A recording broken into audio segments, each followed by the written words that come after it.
That government of the people, by the people, for the people.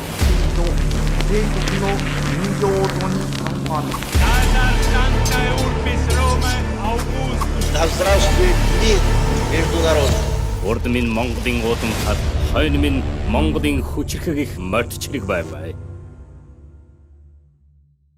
Хамгийн амжилттай тарих угаалтуудад цувралын маань өмнөх дугаараар нацист дарангуулагч Адольф Хитлер болон түүний баг хамт олон мөн Германы суртал ухуулгын яамны сайд Йозеф Геббельс нар хэрхэн шинжлэх ухаанч арга барилаар системтэйгээр Германы ард түмний тарихыг угаасан талаар дэлгэрэнгүй ярьсан.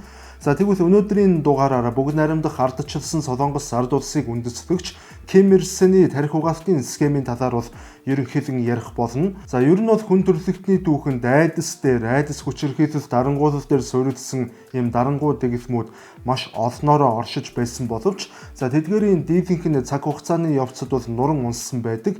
За гэвч Ким Ир Сений буюу одоо хойд Солонгосын дэглэм өнөөдрийг хүртэл нуран унахгүй оршин тогтносоор байна.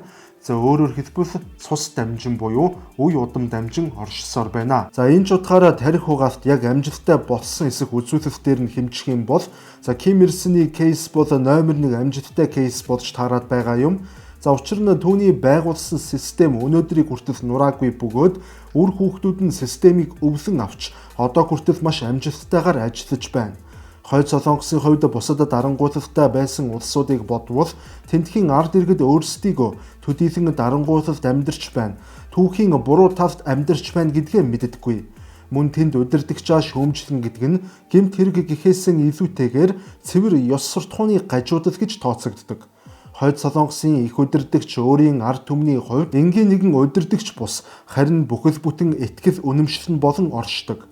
Тентхийн дэглэм дан ганц айдас дээр суурилсан бус харин ч бүр хачирхалтай айдас дээр нэмээд хайран дээр суурилсан дэглэм бөгөөд түүхэндх хамгийн амжилттай тарих угаалтын жишээ юм.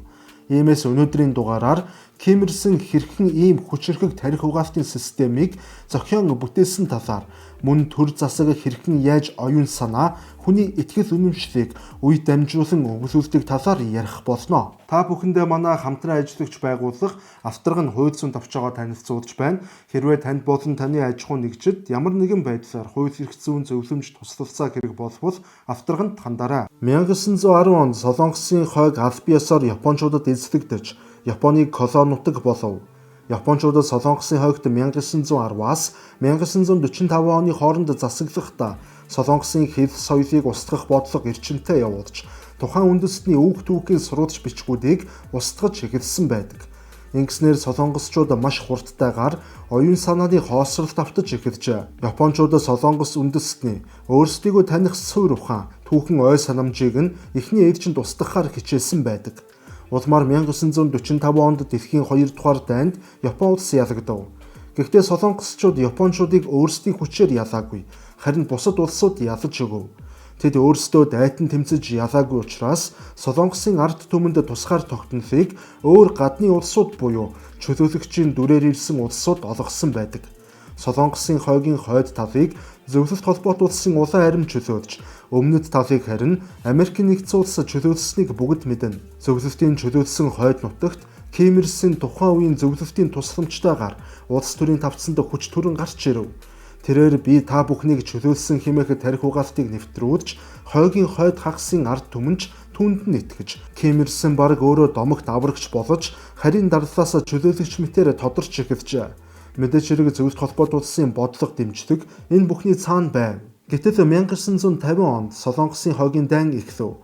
Солонгосын хойгийг чөлөөлж өгсөн зөвлөлт холбоот улс болон Америк нэгдсэн улс гэх хоёр их гүрний үзэл санааны зөрчилдөөнөөс болж Солонгос үндэстэн хоёр өөр улсад хуваагдан ах дүүс бие биенээ коммунист болон капиталист хэмээн ад үзэн хөнөөцгөөж тосгон тосгоноор хүн ам устгагдаж амьд үлдэх нь энгийн иргэдийн цорын ганц зорилго болон хувирав.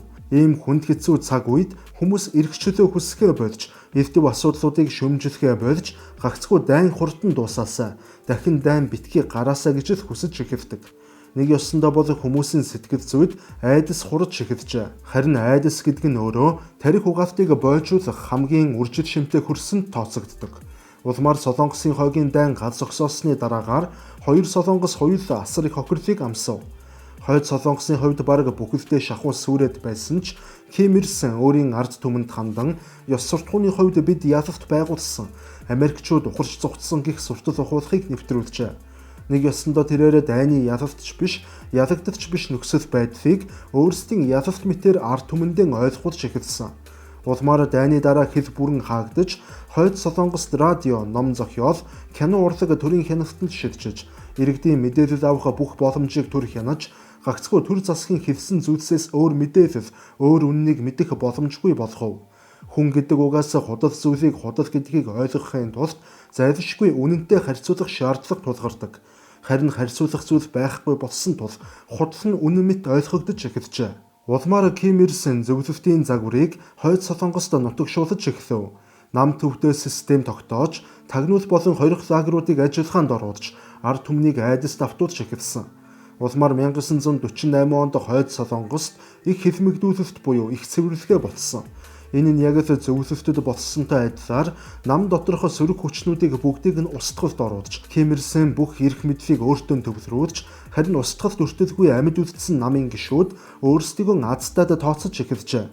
Ингэснээр тэдгээр амьд үлдсэн намын удирдлагууд Ким Ир Сенийг эсэргүүцгэн болж, өөрсдийн үйл хөдлөл үг ярианаас эхлээд бодол сэтгэхүйгэн хүртэл хянаж эхлэв. Хэдийгээр тухайн үед Хойд Солонгост амьдрал хүнд байсан ч тэр бүх ядуурл системийн бодлогын алдаануудыг гадны улсууд манай улсыг бүслэн хаасан зэрэг шалтгаанаар бурууг хөрөнгөтөн орнуудад ялангуяа Америк нэгдсэн улсад өгж эхэлжээ. Ийхүү ард түмний амсаж буй зовлон нь өөрөө утга учиртай, учир шалтгаантай болж ойлгогдож эхэлсэн тул иргэд төр засгаан эсэргүүцэх нь утгагүй хэрэг мэтээр ойлгож эхэлжээ.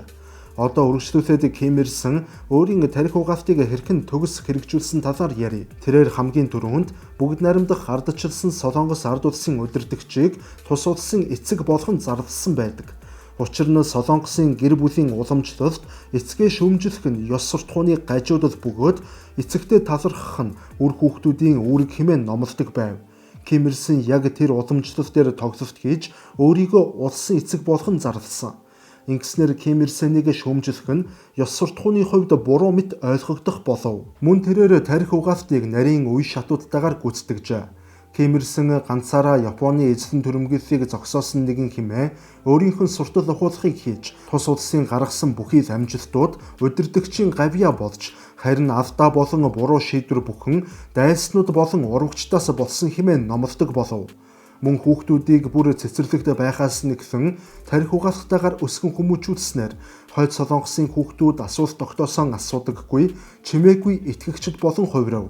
Тэндхийн ард иргэд бол мөн чанартай иргэд бус харин дагагчд болон хувирсан юм. Улмаар Ким Ир Сен улс үндэстэн даяар Жучегийн номлолыг сурталчилж эхлэв.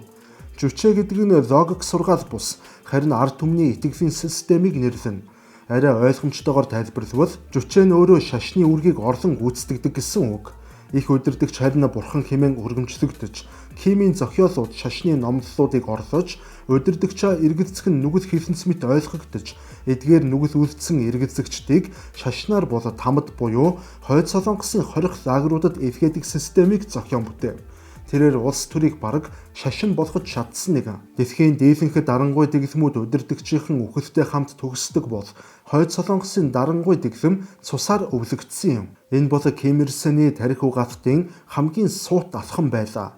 Учир нь тэрээр бусадтай адил өөрийн системийг институт бус харин угсаа болгон хувирсан юм. Төр солигдож болохч эцэг хизээч солигдохгүй. Төрийн удирдлага солигдож болно, бүхэл бүтэн үе солигдож болно, харин хүүн эцгийнх нь залхамж болдог байгалийн жамыг тэр нэвтрүүлсэн. Ингэснээр Хойд Солонгосын улс төрийг Ким Ир Сен биологтож давхар холбосон юм. Өөрийн гэр бүлийг хувьсгалын цэвэр цуснууд, ёс суртахууны дээд түвшний хүмүүс хэмээх ойлголтыг тараасан бөгөөд харин жирийн иргэд нь энгийн цустай, элит бус угсаатан гих итгэлийг түгээжээ. Ингэснээр Хойд Солонгосын нийгэмд хуйланд бус харин удирдагчийн удмынханд, удирдагчийн цуснд захирагддаг болсон. Хойд Солонгост хүүхдүүдтэй улсыг хэн удирдах бус харин ямар овгийнхан удирдах ёстой талаар зааж сургадаг. Ингэснээр бүх нийтээрээ яагаад энэ хүн удирдна гэж асуух бус харин энэ хүн хинээс төрсөн бэ, хэний удам бэ гэх асуулт хамгийн чухал асуулт болон хувирдаг. Бараг л монарх дэглэм хэмжээлшгүй ирэхэд хаант засаглалаас нэг их ялгаагүй шахуу. Үнэхээр ч Ким Ир Сений дэглэм маш амжилттай болсон түүхэн туршилахаар харагддаг. Учир нь бүгд найрамдах ардчилсан Солонгос ард улсыг үүсгэн байгуулагчийг өнгөрсөний дараагаар төрийн удирдлагаа бүхэл бүтэн 2 удаа солигдоход ард түмний итгэл нуран унсангүй. Харин ч улам бүр баталгаажсан байдаг. Ард түмэн ерөөсөө л хуучин эцэг нас барсан. Түүний оронд шинэ эцэг ирлээ гэх нүдээр л харж ойлгодог. Удан ба цусан дээр суурилсан тарих угаалт амжилттай хэрэгжснээр уг систем хувьсгалаар нурахгүй буюу хувьсгал бараг гарах боломжгүй, сонгуулиар солигдохгүй, цаг хугацаанд илэгдэхгүй ийм системийг тэд бүтээжээ. Харин их удирдагчийн энэхүү цусны шугам хизээ нэгэн цагт тасарсан тохиолдолд Хойд Солонгосын дэглэм тарих угаалтын систем анх удаа бодит сорилттой нүур тулгарах юм. Хойд Солонгосын ард иргэд өнөөдөр тарих угаалтад өөрсдийн тарихыг угаалгадаггүй. Учир нь тэдгээр иргэд нэгэнт тарих нь угаагдсан нийгэм дотор төрж тэр нийгэмдээ амьдарч мөн тэндээ нас барцгаадаг. Хойд Солонгосын жишээ бол төр хүний бодлыг хэрхэн эзэмдэж болдгийг төгс туршилт юм. Тэнд хүмүүс өөрсдийн амьдарч буй замнал, өөрсдийн нийгэм, өөрсдийн удирдагчийг зөв тал, түүхийн зөв талад зогсож байна хэмээн итгэдэг учраас тэнд хязгаарч бослог гардаггүй. Тэд өөрсдийгөө худалд итгэж байна гэж огтоосон боддоггүй. Учир нь өөр үнэнгэгч зүйл байдаг гэдгийг ард түмэнд нь мэдэх боломж байдаггүй. Нэг ёсондоо бол Хойд Солонгосын ард иргэд өөрсдөө ч мэдэлгүйгээр оюун санааны шоронд амьдарцгаадаг байна. Ингээд өнөөдрийн бэлтгэсэн дугаар маань энд хүрээд өндөрлөж байна. Та бүхэнд таалагдсан гэдэгт бол найдаж байна. Дараагийн дугаараар дахин уулзтлаа түр баярлалаа.